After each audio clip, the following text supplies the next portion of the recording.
Selamat pagi kelas 11. Hari ini kita masuk ke pertemuan 14, belajar mengenai rumus-rumus atau fungsi yang digunakan untuk kepentingan atau keperluan finansial atau finance function. Contohnya adalah untuk sektor bank, terus mungkin juga ada tentang pinjaman, asuransi, investasi, deposito, dan sebagainya. 3 fungsi yang kita pelajari yaitu fungsi PMT, rate, dan NPER. Apa saja itu semua? Itu semua adalah fungsi untuk membantu kita dalam perhitungan melakukan peminjaman uang atau kredit di bank. Dan tentunya seputar hal itu tidak akan asing dengan istilah suku bunga, jumlah angsuran bulanan, dan jumlah periode angsuran. Oke, baik, kita akan bahas yang pertama yaitu fungsi PMT. PMT ini sebenarnya adalah kepanjangan dari payment. Payment ini digunakan untuk menghitung berapa jumlah atau nilai setiap kali kita membayar angsuran dengan bunga efektif yang telah ditentukan selama periode waktu tertentu. Jadi, sintaks yang akan kita gunakan sama dengan PMT, di dalamnya ada variabel rate, NPER, PV, FV, dan type. Oke, apa saja arti dari mereka? Yang pertama, rate. Rate itu adalah istilah untuk menyatakan bunga yang berlaku. NPER adalah jumlah periode pembayaran angsuran pinjaman, misalnya 10 tahun, 7 bulan, dan sebagainya. Lalu ada PV atau present value. Present value ini adalah nilai pinjaman saat ini atau uang yang kita pegang saat ini. Lalu ada FV atau future value. Future value ini adalah nilai masa depan dari pinjaman kita. Dan ada type, yaitu untuk menentukan apakah pembayaran dilakukan di awal atau di akhir dari periode. Sekarang mari kita lihat bagaimana sih cara menggunakannya. Ini ada satu contoh soal bagaimana kita bisa belajar dan menerapkan fungsi tadi. Hitunglah cicilan per bulan untuk pinjaman senilai 40 juta. Jangka waktu pembayarannya 10 bulan dengan bunga 1% per bulan. Pertanyaannya, berapa biaya pembayaran per bulan setiap kali angsuran? Di sini ini sudah siapkan satu file spreadsheet untuk membantu kita memahami bagaimana cara menggunakan function-function finansial tadi. Jadi nanti filenya terdiri dari 5 kolom. Yang pertama, end period. End period ini sama dengan NPER atau istilah bahasa Indonesianya adalah jangka waktu. Kolom kedua adalah return rate per period atau bahasa istilah Indonesianya adalah bunga. Yang ketiga adalah present value atau saldo masa kini. Yang keempat ada payment atau biasa kita singkat PMT atau istilah bahasa Indonesianya adalah pembayaran angsuran atau cicilan yang kita bayarkan. Di sel warna biru sudah dituliskan soalnya, hitung cicilan per bulan pinjaman senilai 40 juta dengan jangka waktu 10 bulan. Jadi 40 juta ditulis dalam present value, jangan lupa di format as currency sesuai dengan mata uangnya. Kemudian dibilang jangka waktunya 10 bulan, jadi dituliskan 10 bulannya untuk membantu kita memahami. Terus juga dibilang di situ adalah bunganya 1% per bulan. Oke, jadi yang ditanya adalah berapa paymentnya, berapa pembayaran atau angsuran dilakukan. Kita langsung pakai rumus PMT, masukkan setiap variabelnya, rate atau bunganya 1%, terus number of periodnya 10 bulan, dan present value-nya yaitu 40 juta uang yang kita sudah pegang saat ini. Untuk 2 variabel lainnya, future value dan end or beginning atau type, itu bisa kita nolkan aja kalau nggak diketahui atau bisa diabaikan langsung ditutup kurungnya. Maka hasil yang kita peroleh yaitu sebesar 4.223.283. Tapi lihat di situ jumlahnya dalam minus ya, ada langsung otomatis simbol minusnya. Artinya kita mengurangi uang kita atau kita membayar, kita mengeluarkan saldo kita sebanyak 4 juta. Jadi kesimpulannya, biaya per bulan yang harus dibayarkan setiap kali angsuran adalah sebesar 4.223.000 sekian tadi. Bagaimana, sudah mengerti ya untuk cara kerja fungsi payment atau PMT? Nice, sekarang kita masuk ke bagian 2, yaitu fungsi rate. Fungsi rate seperti yang tadi kita sudah ketahui merupakan fungsi finansial yang digunakan untuk menghitung suku bunga pinjaman dengan jumlah angsuran yang sudah ditetapkan. Sintaksnya nanti kita akan perlukan variabel NPER, PMT, PV, dan type. Keterangannya sama dengan PMT tadi, NPER jumlah periode, PMT jumlah pembayaran, PV adalah present value atau saldonya, dan type adalah pilihan jika kita akan membayar di awal atau di akhir periode. Nah, di sini juga sudah disiapkan contoh soal atau contoh penggunaannya. Edi meminjam uang di bank sebesar 20 juta rupiah. Diangsurnya setiap bulan sebesar 599.000 sekian selama 3 tahun atau 36 bulan.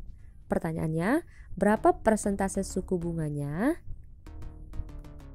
Oke, untuk mengerjakannya di sini ada file yang membantu kita lagi. Soalnya tadi Edi meminjam 20 juta, maka present value-nya atau saldo saat ini sebesar 20 juta. Lalu dia mengangsur setiap bulan sebesar 599.000 sekian. Maka Miss tuliskan itu ke dalam payment-nya. Terus Miss tambahkan di situ ada satuannya per bulan supaya mempermudah kita belajar hari ini ya. Kemudian di situ diketahui juga bahwa angsurannya akan dilakukan selama 3 tahun. Jadi itu termasuk end period atau jangka waktunya. Miss tuliskan juga di sana 3 tahun lengkap dengan satuannya. Pertanyaannya sekarang adalah berapa sih persentase suku bunganya? Sekarang perhatikan apa yang sudah kita ketahui. Ada yang bulan, ada yang tahun. Ini sebaiknya harus kita samakan terlebih dahulu untuk bisa masuk ke dalam perhitungan rumus kita. Sama seperti pelajaran matematika ya. Jadi 3 tahun Miss jadikan 36 bulan. Sekarang mari kita coba menghitung rate atau bunganya dengan menggunakan function rate. Lalu yang pertama masukkan number of period atau jangka waktunya 36 bulan. Kemudian yang kedua adalah payment per period 599.000 sekian. Terus yang ketiga adalah kita masukkan present value-nya, yaitu saldo saat ini 20 juta. Untuk 3 variabel di dalam kurung siku itu opsional ya, jadi bisa dimasukkan atau tidak. Nah, di sini terjadi error karena payment kita ini belum jelas negatif atau positif, harus jelas dia. Seperti yang sebelumnya kita pelajari di PMT, kalau payment itu adalah uang yang kita bayarkan atau kita keluarkan dari saldo, yang kita kurangi dari saldo, maka payment harus langsung kita negatifkan. Jadi hasil dari function ini yaitu 0,42% per bulan bunga potongannya. Oke, sekarang kita mau cari tahu bunganya per tahun berapa sih? Tinggal dikalikan aja, 0,42% dikalikan 12 bulan ya dalam 1 tahun. Jadi bunga per tahunnya adalah 5%. Sehingga di sini bisa kita tuliskan, jadi persentase suku bunga untuk pinjaman 20 juta rupiah yang dilakukan Adi sebesar 5% per tahun atau sama dengan 0,42% per bulan. Fungsi ketiga yang kita akan bahas adalah NPER, yang merupakan fungsi finansial untuk menghitung banyaknya periode yang digunakan atau waktu yang dibutuhkan dalam mengangsur dengan bunga yang tetap. Sintaksnya nanti kita perlu variabel yang sama seperti tadi, rate, PMT, PV, dan time. Contoh menggunakannya sudah disiapkan di sini salah satu soal, yaitu sebagai berikut. Hitunglah periode pembayaran untuk pinjaman senilai 40 juta rupiah dengan angsuran per bulan 1 juta rupiah dan bunga 4% per tahun. Oke, di sini filenya udah ready. Jadi soalnya tadi pinjamannya senilai 40 juta, maka kita input di present value atau saldo uang saat ini. Terus ada angsuran per bulannya 1 juta rupiah per bulan, maka kita masukkan ke payment atau uang yang kita bayar, lengkapi juga satuannya supaya mudah belajar per bulan.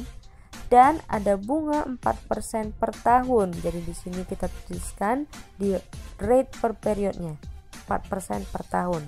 Pertanyaannya, jangka waktunya berapa lama supaya pinjaman ini bisa lunas? Oke, sekarang semuanya sudah diinput dan kita lihat di sini ada satuan yang berbeda. Bunganya 4% per tahun, sedangkan paymentnya 1 juta per bulan. Jadi kita seragamkan aja, paymentnya langsung diskalikan 12 supaya bisa langsung 12 juta per tahun. Nah, sekarang sudah bisa masukkan ke functionnya. Sama dengan n per, lalu masukkan yang pertama rate-nya 4%, atau langsung bisa klik aja cell-nya. Kemudian koma payment amount, itu pembayaran kita 12 juta per tahun. Kemudian koma langsung masuk ke present value atau saldo saat ini. Oke, jadi sekarang kita tahu bahwa angsuran ini akan selesai sekitar 3,19 tahun mendatang. Oke, supaya lebih mudah karena biasanya angsuran itu per bulan, maka kita bisa langsung konversikan end period ini dalam satuan bulan. Jadi 3,19 ini kita kalikan aja 12, sehingga hasil yang kita peroleh adalah 38,30 bulan. Jadi kesimpulannya,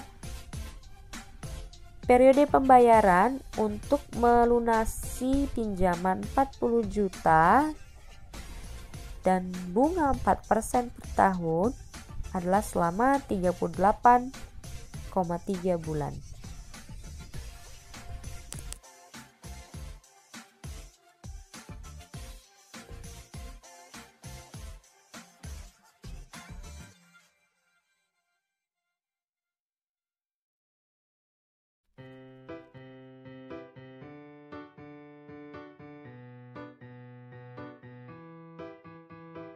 Oke, ada satu bagian penting atau catatan yang perlu diingat, bahwa fungsi finansial ini butuh satu angka absolut, dia negatif atau positif, terutama di bagian paymentnya. Jadi kita harus pintar-pintar menganalisis apakah nilai tersebut dibayarkan. Kalau dibayarkan, maka pastikan kamu tambahkan minus atau negatif saat menginput variabelnya. Kalau dia diterima, maka kamu tidak perlu kasih minusnya.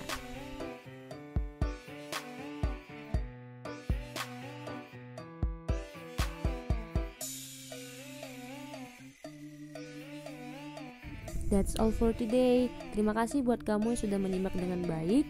Silahkan belajar secara mandiri dan pastikan materi hari ini sudah kamu pahami.